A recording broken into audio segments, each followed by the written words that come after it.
Cinda Rader here, and welcome to Cinda Sales Coaching. So how many of you have heard that realtors are going to be obsolete in the future? I know we don't want to hear that, but we are hearing it, and it's a real scary thing, I believe. I've been doing this for 28 years, and I don't want to become obsolete, and you probably don't either. So the rumblings out there are that the iBuyers are taking over, and I believe that in some parts of the country they are. As a matter of fact, I read something the other day that said that 1 in 4 homes in San Antonio are now owned by investors. That scares me, because if it's happening there, eventually it's going to come our direction, and I'm here in the Midwest. So what we know about investor buyers is that they buy, typically in the iBuyer situation, they buy directly from the homeowner, the owner, because they advertise. They advertise on TV, they advertise on Facebook, and they advertise that they will buy homes with no commissions and pay no fees, and they pay closing costs. You also see those people on television. They don't use real estate agents, and they don't use our MLS. They don't need it. Now, these corporate owners, as you probably can guess, are only there to buy rental properties, multifamily, single family. They do not care about building equity. They don't care about building community. They don't care about any of those things. They only care about income producing property. Now, I believe that this is going to pose a major threat to our single family homeowner and all homeowners over time, because if these investors get a hold of neighborhoods and they own quite a few properties in those neighborhoods, eventually those neighborhoods are going to blight.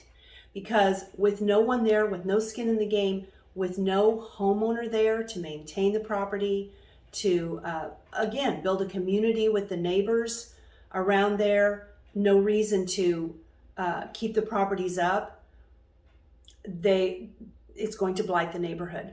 A renter does not care whether the home is painted on the outside, whether the yard is kept up, whether the roof is kept up. If they become dissatisfied because an investor owner does not take care of that property, they move on. What happens to the property? Eventually it falls into disrepair, and it's an eyesore in the neighborhood.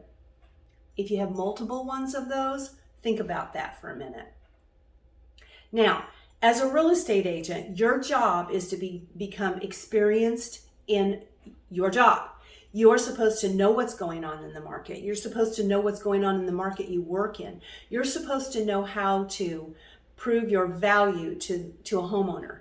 You prove your value through advising them on the best price for their home, the timing to sell their home, the preparation of selling their home, and beyond that, don't you help your past clients with when they want to make upgrades, changes to their homes, updates, things like that. You tell them what value they can give to their house and what's going to help them realize the most value in the improvements that they make, right? You help them with vendors. If they need plumbers, electricians, roofers, anyone, you are their source to go to.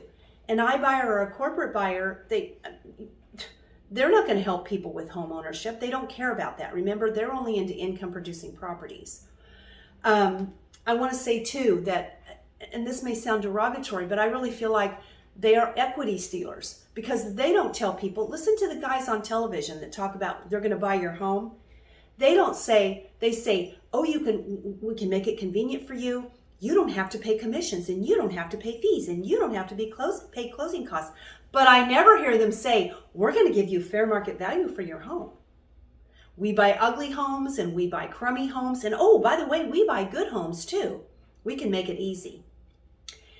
Any of you that have sold to investor buyers from time to time, because I know I have, will find that they may be willing to give you fair market value sometimes.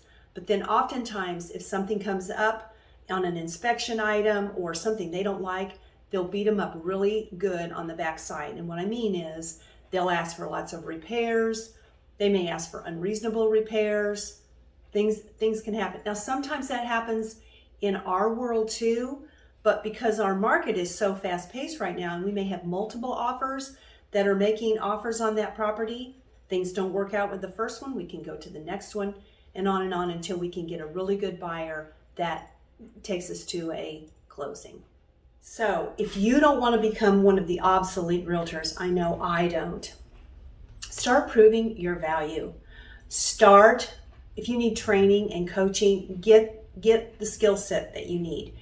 Negotiating, pricing, how to talk to people, how to work with difficult people. That's another thing that you need to learn and you need to know. Be prepared to help that client negotiate through inspections or anything that they may have, appraisals, anything. Know how to do an appraisal reconsideration. Get the coaching that you need and the training that you need. And make sure that you're helping that client even before and after the sale. So if it's a past client that you're helping them with, telling them what things to do to upgrade and update their home that's going to give them the most return of investment for them. Be always advising, stay in touch. Be emailing and blogging and videoing and keeping those relationships going. This is really important, is the relationship building that you do with that client. So they would never think to ever buy or ever go with anyone but you when it comes to buying or selling real estate.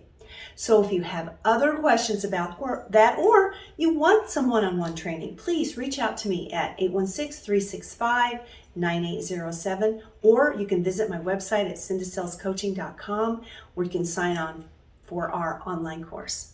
Thanks so much for stopping by today, and have a great day.